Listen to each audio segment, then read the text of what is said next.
নমস্কাৰ আপোনাক স্বাগতম আপুনি চাই আছে প্ৰাইম টাইম 18 মই জয়ন্ত মাধৱ গোস্বামী আৰু আজিৰ দিনটো দেশৰ সবাতোকৈ ডাঙৰ খবৰ অৱশেষত প্ৰত্যাহাৰ হ'ল বিতৰ্কিত কৃষি আইন কৃষকৰ প্ৰায় এবছৰীয়া প্ৰতিবাদত সেও মানি গুৰু নানকৰ জন্মদিৱসৰ দিনাই প্ৰধানমন্ত্ৰী নৰেন্দ্ৰ মোদীয়ে ঘোষণা কৰিলে তিনিখন নতুন কৃষি আইন বাতিল কৰাৰ কথা অনাগত সংসদ অধিৱেশনতে আনুষ্ঠানিকভাৱে প্ৰত্যাহাৰ হ'ব এই তিনি কৃষি আইন हमने 3 कृषि कानूनों को वापस लेने का रिपील करने का निर्णय लिया है। गुरु नानक जयंतीर पुआई प्रतिबादी कृषकले प्रधानमंत्री मोदीर सुखबर प्रत्याहार हल तिनिओखन नतुन कृषि आईन पंजाब उत्तर प्रदेशर विधानसभा निर्वाचनলৈ मात्र केइटामान माह थकार समयते प्रत्याहार हल बितर्कित कृषि आईन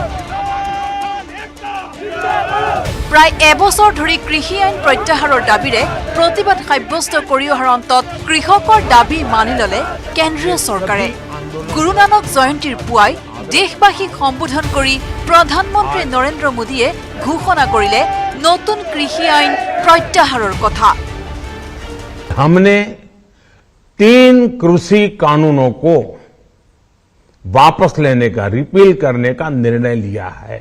इस महीने के अंत में शुरू होने जा रहे संसद सत्र में इसी महीने में हम तीनों कृषि कानूनों को रिपील करने की संवैधानिक प्रक्रिया को पूरा कर देंगे। কৃষি আইন প্ৰত্যাহাৰৰ ঘোষণা কৰি প্ৰধানমন্ত্ৰী মোদীয়ে কলে আমাৰ তপস্যাত হয়তো খুঁত ৰৈ গল যাৰ বাবে কৃষকসকলক কৃষি আইনৰ উপকাৰিতাৰ কথা বুজাব নোৱাৰিলো साथियों मैं आज देशवासियों से क्षमा मांगते हुए सच्चे मन से और पवित्र हृदय से कहना चाहता हूं कि शायद हमारी तपस्या में ही कोई कमी रही होगी जिसके कारण दिए के प्रकाश जैसा सत्य कुछ किसान भाइयों को हम समझा नहीं पाए লগতে প্ৰধানমন্ত্ৰী গৰাকীয়ে কলে আমি মূলতঃ দেশৰ ক্ষুদ্ৰ কৃষকসকলৰ বাবে সংস্কাৰ সাধন কৰি নতুন কৃষি আইন কেইখন আনিব বিচাৰিছিলো কিন্তু বহু কৃষকে আমাক বিশ্বাসেৰে গ্ৰহণ কৰিলে যদিও গ্ৰহণ নকৰিলে বহু কৃষকে মই যি কৰিছিলো কৃষকৰ বাবেই কৰিছিলো দেশৰ বাবেই কৰিছিলো कृषि अर्थशास्त्रियों ने वैज्ञानिकों ने प्रगतिशील किसानों ने भी उन्हें कृषि कानूनों के महत्व को समझाने का भरपूर प्रयास भी किया हम पूरी विनम्रता से खुले मन से उन्हें समझाते रहे हमने किसानों की बातों को उनके तर्क को समझने में भी कोई कोर कसर बाकी नहीं छोड़ी कानून के जिन प्रावधानों पर उन्हें ऐतराज था सरकार उन्हें बदलने के लिए भी तैयार हो गई 2 साल तक हमने इन कानूनों को सस्पेंड करने का भी प्रस्ताव दिया इसी दौरान ये विषय माननीय सर्वोच्च न्यायालय के पास भी चला गया ये सारी बातें देश के सामने है উল্লেখযোগ্য যে পঞ্জাব হৰিয়ানা উত্তৰ প্ৰদেশ আৰু ৰাজস্থানৰ হাজাৰ হাজাৰ কৃষকে 2020 চনৰ নৱেম্বৰৰ পৰাই দিল্লীৰ ৰাজপথত বাহৰ পাতি প্ৰতিবাদ সাব্যস্ত কৰি আহিছে প্ৰধানমন্ত্ৰী গৰাকীয়ে কৃষি আইন প্ৰত্যাহাৰৰ ঘোষণা কৰাৰ লগতে কৃষকসকলক ৰাজপথ এৰি কৃষি ক্ষেত্ৰলৈ উভতি যাবলৈও আহ্বান জনায় मैं आज अपने सभी आंदोलनरत किसान साथियों से आग्रह कर रहा हूं आज गुरु पर्व का पवित्र दिन है अब आप अपने अपने घर लौटे अपने खेत में लौटे अपने परिवार के बीच लौटे आइए एक नई शुरुआत करते हैं नए सिरे से आगे बढ़ते हैं আনহাতে প্ৰধানমন্ত্ৰী মোদীৰ ঘোষণাৰ পিছতে প্ৰতিবাদী কৃষকৰ নেতা ৰাকেশ টিকাইটিৰ মন্তব্য সদনত কৃষি আইন প্ৰত্যাহাৰ নোহোৱালৈ অব্যাহত থাকিব কৃষকৰ प्रतिबाद नहीं होगा स्थगित हमारा आंदोलन अभी चलता रहेगा जब तक ये पार्लियामेंट में वापसी नहीं होता जब तक पूर्ण रूप से एमएसपी पे गारंटी पे क्या कहते हैं जब तक भारत सरकार से बातचीत नहीं होगी কৃষি আইন প্ৰত্যাহাৰৰ পিছতে অসমতো কৃষক মুক্তি সংগ্ৰাম সমিতিয়ে উদযাপন কৰে বিজয় উৎসৱ। News desk report, news 18 Assam north east. মাজুলীৰ চাংঘৰত এনিশা কটালে মুখ্যমন্ত্ৰী ডক্টৰ হিমন্ত বিশ্ব শৰ্মাই। জুতি ল'লে মিচিং জনগোষ্ঠীয় খাদ্যৰ। মুখ্যমন্ত্ৰীক সাক্ষাৎ ভগৱানৰ দৰে আদৰিলে বালি জকাই বোৱা গাঁৱৰ বংশীধৰ পায়েঙৰ পৰিয়ালে।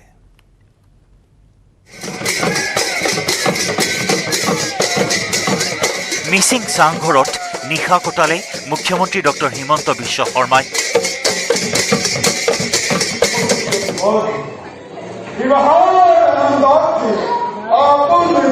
উত্তৰ কমলাবাৰী সত্ৰত ৰাস চাই সতীৰ্থসহ মুখ্যমন্ত্ৰীগৰাকীয়ে নিশা কটাবলৈ যায় বালি জকাই বোৱা গাঁৱলৈ। বালি জকাই বোৱা গাঁৱৰ বংশীধৰ পায়েঙৰ ঘৰতে নিশা কটাই চাংঘৰত থকাৰ আমেজ ল'লে মুখ্যমন্ত্ৰীয়ে। বংশীধৰ পায়েঙে সাক্ষাৎ ভগৱানৰ দৰে আদৰিলে মুখ্যমন্ত্ৰীক। জনগোষ্ঠীয় খাদ্যৰে আপ্যায়ন কৰা হ'ল মুখ্যমন্ত্ৰীগৰাকীক। মুখ্যমন্ত্ৰীৰ সৈতে একেলগে উপত পুৰালে সাংসদ প্ৰদান বৰুৱা, মন্ত্ৰী ৰণোজ পেগু, পীযুষ হাজৰিকাকে ধৰি বহুজনে।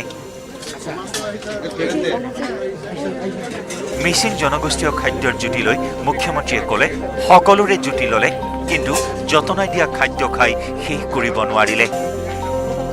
মিচিং মানুহৰ ঘৰত এটা ডাঙৰ ঘটনা কি তেওঁলোকৰ ডেলিকেচি বা খোৱাৰ ইমান আইটেম আছে যে আপুনি খাই চেছ কৰিব নোৱাৰে।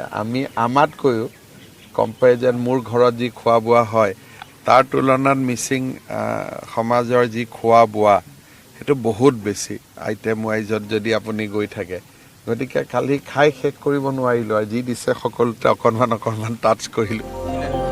ব্যক্ত কৰিলে মিচিং গাঁৱত নিশা কটোৱাৰ অভিজ্ঞতাৰ কথা। আমাৰ কাৰণে এইটো নষ্টালজিয়া, আপোনালোকৰ কাৰণে এইটো সাধাৰণ কথা, গাঁৱতে আছোঁ, কিন্তু মোৰ কাৰণে আমাৰ বহুতৰ কাৰণে যোনে গুৱাহাটীৰ বাহিৰে আমি হয়তো একেলগে দুদিনো সৰুতে গাঁৱত থাকি পোৱা নাই, গতিকে আমাৰ কাৰণে এইটো এটা বহুত ভাল অনুভৱ। বালি জকাই বোৱাত মই নিশাটো কটালোঁ, সেইটো গোটেই জীৱন মোৰ কাৰণে মনত থাকিব। ৰাতিপুৱাৰে পৰা মুখ্যমন্ত্ৰীগৰাকীক ওচৰৰ পৰা চাবলৈ বংশীধৰ পায়েঙৰ ঘৰত গোট খালে অজস্ৰ লোক। মুখ্যমন্ত্ৰীয়েও যাৰ সৈতে পাৰে কথা পাতিলে, ইজন সিজনৰ সৈতে চেলফি উঠিলে। এগৰাকী আইতাৰ সৈতে নিজে ফটো উঠিলে মুখ্যমন্ত্ৰী ডক্টৰ হিমন্ত বিশ্ব শৰ্মাই।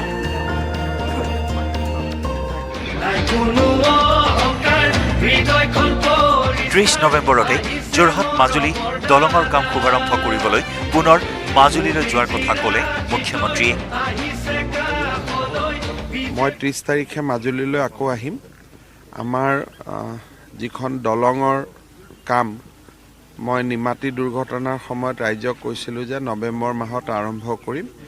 30 নৱেম্বৰ তাৰিখে দলংখনৰ নিৰ্মাণৰ কাম আমি আৰম্ভ কৰিম। তাৰ প্ৰথম পাইল ফাউণ্ডেশ্যন সিদিনাখন হ'ব, তাতেও মই আহিম আৰু 4 বছৰৰ ভিতৰত আমি দলংখন নিৰ্মাণৰ কাম শেষ কৰিম।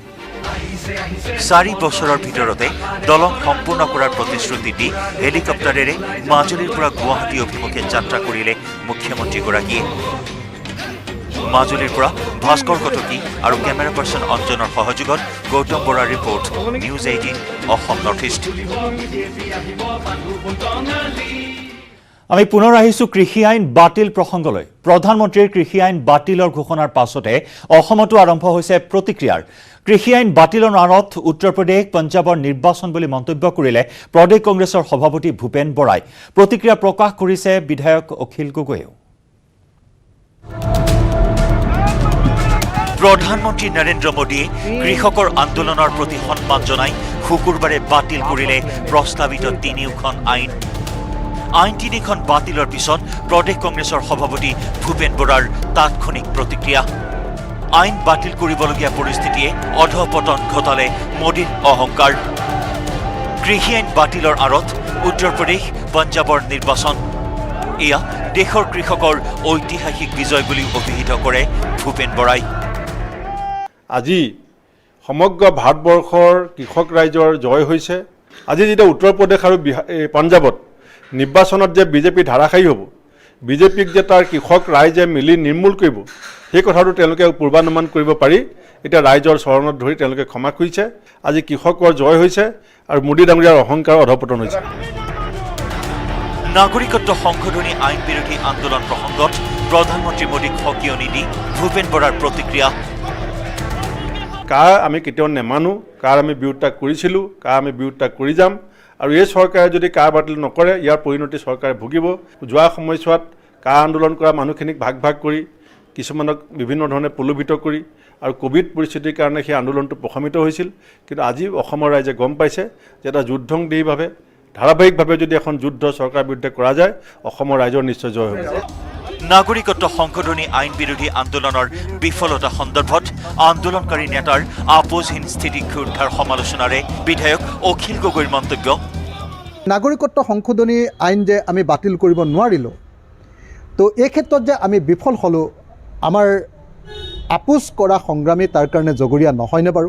মই জেলত গুচি গ'লোঁ, আমাৰ কৃষক মুক্তিৰ ওপৰত নিষিদ্ধতা নিচিনা ব্যৱস্থা গ্ৰহণ কৰা হ'ল আৰু তাৰ পাছত দেখা গ'ল যে বিভিন্ন সংগঠনবিলাকক বিভিন্ন ধৰণে কাবু কৰি দি, বিভিন্ন ধৰণে মেনেজ কৰি দি এই সংগ্ৰামক বিফল কৰা হ'ল। ইফালে প্ৰধানমন্ত্ৰীৰ ঘোষণাৰ পাছতে ৰাজ্যৰ কৃষক সমাজত পৰিলক্ষিত হৈছে উৎসাহৰ ঢল। কৃষক মুক্তি সংগ্ৰাম সমিতিয়ে ৰাজ্যৰ প্ৰান্তে প্ৰান্তে উদযাপন কৰিছে বিজয় উৎসৱ। দৈয়াঙৰ মেৰাপানী টাউনতো কৃষক মুক্তিৰ সদস্যসকলে সমদল কৰি নৃত্য গীতৰ মাজেৰে প্ৰকাশ কৰে আনন্দ উৎসাহ। তেওঁলোকে আজি আত্মসমৰ্পণ কৰিবলৈ বাধ্য হ'ল। আজি নৰেন্দ্ৰ মোদী চৰকাৰে আত্মসমৰ্পণ কৰি নিজে মিডিয়াৰ আগত আহি ক'বলৈ বাধ্য হ'ল যে মই কৃষকৰ ওচৰত হাৰ মানিছোঁ। গতিকে এটা কৃষক সংগঠন হিচাপে আমি কৃষক মুক্তি সংগ্ৰাম সমিতিৰ কাৰণে তাতকৈ আৰু ডাঙৰ কথা কি হ'ব পাৰে? কৃষি আইন বাতিল কৰিবলগীয়া পৰিস্থিতিৰ দ্বাৰাই নৰেন্দ্ৰ মোদীৰ কেন্দ্ৰীয় চৰকাৰৰ পতন আৰম্ভ হৈছে বুলি মন্তব্য কৰি অসমত পুনৰ কা বিৰোধী আন্দোলন ব্যাপক ৰূপ দিয়াৰ অংগীকাৰ কৃষক সংগঠনটোৰ। Bureau report, news 18 Assam north east.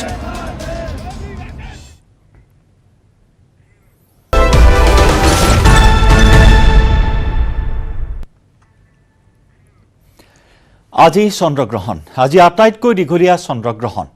580 বছৰৰ পাছত দীঘলীয়া চন্দ্ৰগ্ৰহণ। বিয়লি 3:15 পৰা আংশিক চন্দ্ৰগ্ৰহণ আৰু সন্ধিয়া 6:23 অন্ত পৰিব আংশিক চন্দ্ৰগ্ৰহণ। বিয়লি 4:39 পৰা পূৰ্ণগ্ৰাস চন্দ্ৰগ্ৰহণ। পূৰ্ণগ্ৰাস চন্দ্ৰগ্ৰহণৰ অন্ত পৰিব বিয়লি 4:58। ইতিমধ্যে 4:58 পূৰ্ণগ্ৰাস চন্দ্ৰগ্ৰহণৰ অন্ত পৰিছে। দেশৰ ভিন্ন প্ৰান্তৰ পৰা দৃশ্যমান হৈছে এই চন্দ্ৰগ্ৰহণ।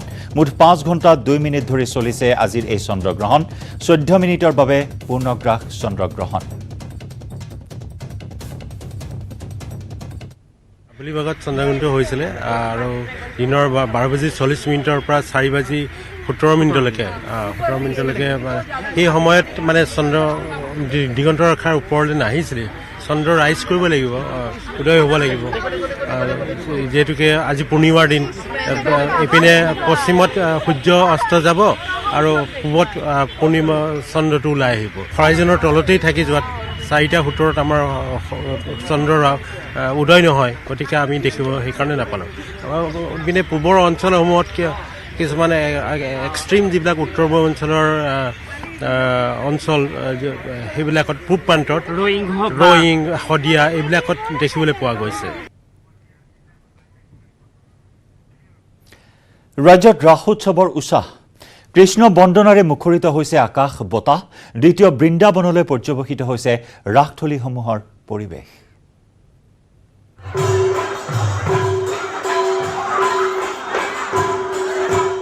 খোল তালৰ চেৱে চেৱে কঁকাল ঘূৰাই নাচ।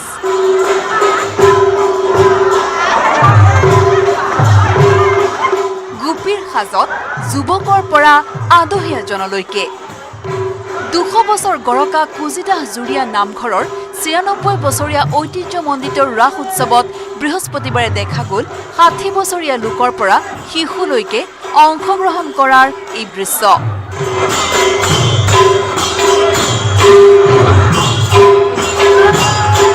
কোভিড প্ৰটকল মানি কুজিদাহ জুৰীয়া নামঘৰত এইবাৰ 3দিনীয়া কাৰ্যসূচীৰে উদযাপন কৰা হৈছে ৰাস মহোৎসৱৰ।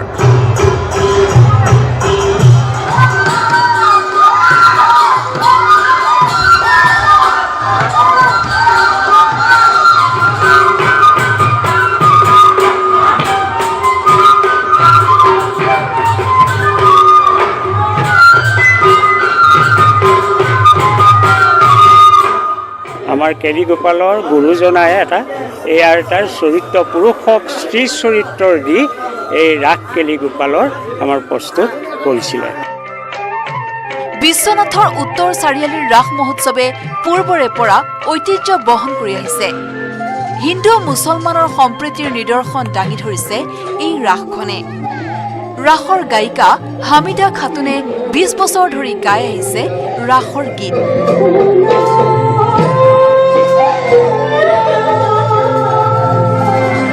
লক্ষ্মীকান্তং কমলনয়নম।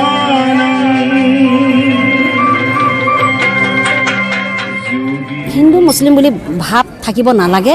আৰু মই যেতিয়া শ্ৰীকৃষ্ণ নৃত্য নাটিকাৰ গীত গোৱাৰ আগতে যিটো মই গুৰুজনাৰ হৰিনামেৰে যেতিয়া মই আৰম্ভ কৰোঁ, অতি ভক্তিভাৱেৰে মই আৰম্ভ কৰি গোটেই নাটিকাৰ গীত মই অতি ভক্তিভাৱেৰে মই শেষ কৰোঁ। আপোনালোকৰ আশীৰ্বাদ।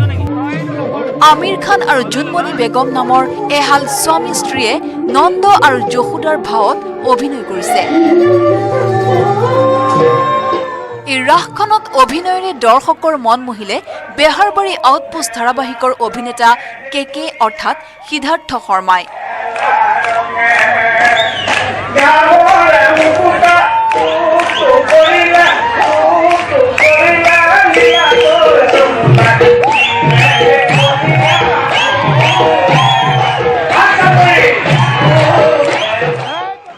সমন্বয় আৰু ভাতৃত্বৰ বাণীৰে বাক্সা জিলাৰ মুছলপুৰ মহকুমাৰ অন্তৰ্গত বিচি বজাৰ ৰাস মন্দিৰত এক আধ্যাত্মিক পৰিৱেশৰ মাজত আৰম্ভ হৈছে ঐতিহ্যমণ্ডিত 64 সংখ্যক ৰাস মহোৎসৱৰ।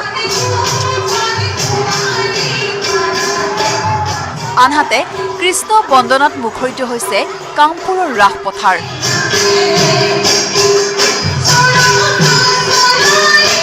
কামপুৰ অঞ্চলৰ যুৱতী বোৱাৰীসকলে পৰিৱেশন কৰা শ্ৰীকৃষ্ণৰ ৰাসলীলা নাটকে এক প্ৰকাৰ দ্বিতীয় বৃন্দাবনলৈ ৰূপান্তৰিত কৰিলে কামপুৰ কেন্দ্ৰীয় ৰাস পথাৰ।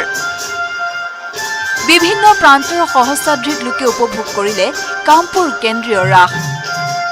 ৰাস মহোৎসৱস্থলীত উপস্থিত হৈ ৰাস উপভোগ কৰিলে সাংসদ প্ৰদ্যুৎ বৰদলৈয়ে।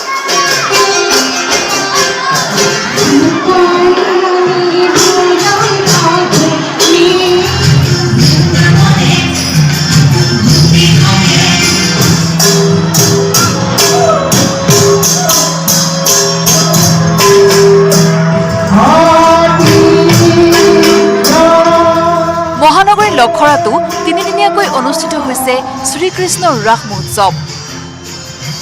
শ্ৰীকৃষ্ণক পূজা অৰ্চনা কৰি মুকলি কৰা হয় 10 অৱতাৰ মূৰ্তি। Bureau' report, news 18 Assam north east. মুখ চুপতিত ব্যস্ত ৰাজনৈতিক নেতা। সংস্কাৰী নেতাৰ অভাৱৰ বাবে কংগ্ৰেছৰ হৈছে দুৰৱস্থা। এই মন্তব্য বিজেপিৰ ৰাজ্যিক সাধাৰণ সম্পাদক দীপ্লু ৰঞ্জন শৰ্মাৰ। কংগ্ৰেছে নেতা জন্ম দিয়ে আৰু বিজেপিয়ে নেতা ক্ৰয় কৰে। এই মন্তব্য প্ৰাক্তন মন্ত্ৰী তথা কংগ্ৰেছৰ বিধায়ক ছিদ্দিক আহমেদৰ।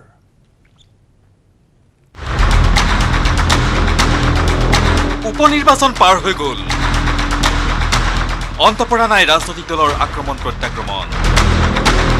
প্ৰাক্তন কংগ্ৰেছী মন্ত্ৰী ছিদ্দিক আহমেদে শাসকীয় পক্ষক টাৰ্গেট কৰি ক'লে ৰাজ্যত এতিয়া কংগ্ৰেছৰেই চৰকাৰ চলি আছে, মাথোন দলৰ চিনহে বেলেগ। এই চৰকাৰ কংগ্ৰেছৰ চৰকাৰে চলি আছে, পুৰণা বিজেপিৰ মানুহবিলাক তেওঁলোকে এই চৰকাৰত নাই। এখুব আগবাঢ়ি ছিদ্দিক আহমেদে আৰু ক'লে কংগ্ৰেছে নেতা জন্ম দিয়ে, বিজেপিয়ে কিনি লয়। অকলে পৰিমল শুক্লবৈদ্য আৰু 2-এজন নেতা আছে, কিন্তু বাকী গোটেই মানুহখিনি কংগ্ৰেছৰহে মানুহ আছিলে। গতিকে বৰ্তমান এই অসমৰ শাসনটো কোনে চলাই আছে? এইটোতো কংগ্ৰেছেই চলাই আছে। ইফালে কংগ্ৰেছক কটাক্ষ বিজেপিৰ ৰাজ্যিক সাধাৰণ সম্পাদক দীপ্লু ৰঞ্জন শৰ্মাৰ। কংগ্ৰেছত ভাল নেতা আছে, সংস্কাৰ নাই। আজি কংগ্ৰেছ মাৰ খোৱাৰ কাৰণ কি? এতিয়া কংগ্ৰেছত ভাল লিডাৰ আছিল, চোকা লিডাৰ আছিল, সংস্কাৰ নাছিল। আজি জয়ৰাম ৰমেশহঁতক যদি আমি চাওঁ, আজি যদি আমি কপিল চিবালহঁতক চাওঁ, তেওঁলোকৰতো যিটো ইণ্টেলেকচুৱেল কেপাচিটি কোনেও ডিনাই কৰিব নাই, কিন্তু তেওঁলোকে আটাইতকৈ ডাঙৰ বস্তুটো আছে কংগ্ৰেছত কোনো ধৰণৰ সংস্কাৰ নাই। দেশৰ যিটো ৰূপ, দেশৰ সংস্কৃতি তেওঁলোকক কোনো ধৰণৰ য়ং পলিটিচিয়ানে নাজানে। কংগ্ৰেছ বিজেপিৰ অৰিয়াঅৰিৰ সমান্তৰালভাৱে AIDF-ক আক্ৰমণ কৰি APCCৰ কাৰ্যকৰী সভাপতি জাকিৰ হুছেইন চিকদাৰে ক'লে অসমত বেছি দিন নচলে আজমলৰ AIDF।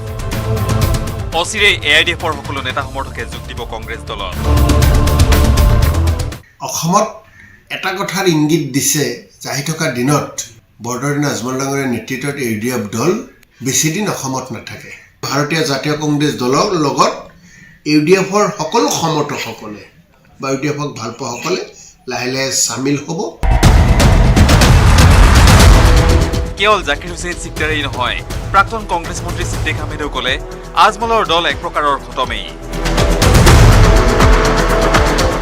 ৱেষ্ট বেংগলৰ মাইনৰিটি মানুহখিনিয়ে কোনো মাইনৰিটি লিডাৰক কোনো মাইনৰিটি দলক ছাপোৰ্ট কৰা নাই। তেওঁলোকে তৃণমূল কংগ্ৰেছক ছাপোৰ্ট দি বিজেপিক পৰাস্ত কৰিব পাৰিছে। গতিকে এই একেই পথ অহা নিৰ্বাচনত মাইনৰিটি মানুহখিনিয়ে কংগ্ৰেছৰ লগ ধৰি বিজেপিক হাৰাবৰ কাৰণে যথেষ্ট ভোট পাব কংগ্ৰেছে আৰু UDF শেষ হৈ যাব। 2022-ত অনুষ্ঠিত হ'ব দেশৰ 5খন ৰাজ্যৰ বিধানসভা নিৰ্বাচন। 24-ত অনুষ্ঠিত হ'ব দেশৰ সাধাৰণ নিৰ্বাচন। আহিবলগীয়া নিৰ্বাচনক লৈ ৰাজনৈতিক গুণাগুটা চলিছে নেতাৰ মূৰত। 2024-ৰ লোকসভা নিৰ্বাচনৰ পূৰ্বে ৰাজ্যৰ ৰাজনীতিত আমূল পৰিৱৰ্তন ঘটাৰ দাবী জাকিৰ হুছেইন চিকদাৰৰ। 2024 চনৰ দেশত লোকসভা নিৰ্বাচন হ'ব আৰু 2023 চনৰ পিছৰ পৰাই লোকসভা নিৰ্বাচন কেন্দ্ৰিক ৰাজনৈতিক এক বাতাবৰণ বা এক পৰিৱেশে বিৰাজমান কৰিব। গতিকে 2023-ৰ মাজভাগত জুন মাহৰ পিছৰ পৰাই অসমৰ ৰাজনীতিৰ ক্ষেত্ৰখনতো আপোনালোকে বহুত কিবা কিবি দেখা পাব। সিদ্দিক আহমেদৰো অংক 24-ৰ নিৰ্বাচনত বৰাকৰ 2খন আসনতেই কংগ্ৰেছৰ বিজয় হ'ব। কংগ্ৰেছটো লাহে লাহে শক্তিশালী হৈ আছে। বৰ্তমান কংগ্ৰেছৰ উত্থান আপোনালোকে দেখিবলৈ পাইছে। বিজেপিৰ শক্তি লাহে লাহে কমি আহিছে। 2024 চন ভাৰতীয় জাতীয় কংগ্ৰেছ দলৰ নেতৃত্বত ভাৰতবৰ্ষৰ পৰা বিজেপিক বিদায় দিয়া হ'ব। পিছে বিজেপিৰ ডিপ্লুৰঞ্জন শৰ্মাৰ মতে কাম দিব একমাত্ৰ বিজেপিৰ মেথমেটিক্স আৰু কেমেষ্ট্ৰিয়েহে। 22-ত হ'বলগীয়া দেশৰ 5খন ৰাজ্যৰ বিধানসভা নিৰ্বাচনতো ইয়াৰ প্ৰতিফলন ঘটিব বুলি মন্তব্য ডিপ্লুৰঞ্জন শৰ্মাৰ। ইলেকশ্যনত আমি যিটো কথা থাকোঁ যে দুটা ফেক্টৰ থাকে, কেমেষ্ট্ৰি আৰু মেথমেটিক্স। এইবাৰ পাঞ্জাৱত কেমেষ্ট্ৰিও ভাৰতীয় জনতা পাৰ্টীৰ লগত, মেথমেটিক্সো ভাৰতীয় জনতা পাৰ্টীৰ লগত। গতিকে এই 5খন ৰাজ্যতে ভাৰতীয় জনতা পাৰ্টীয়ে আগতকৈ অত্যন্ত ভাল ৰিজাল্ট কৰি 5খন ৰাজ্যত চৰকাৰ গঠন কৰিব। আমাৰ হাতত যিটো তথ্য আছে।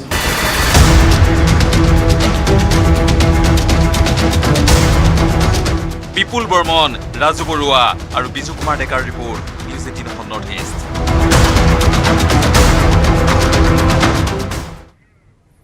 খবৰৰ ধাৰা অব্যাহত ৰাখিম, লৈছো আন এটি বাণিজ্যিক বিৰতি।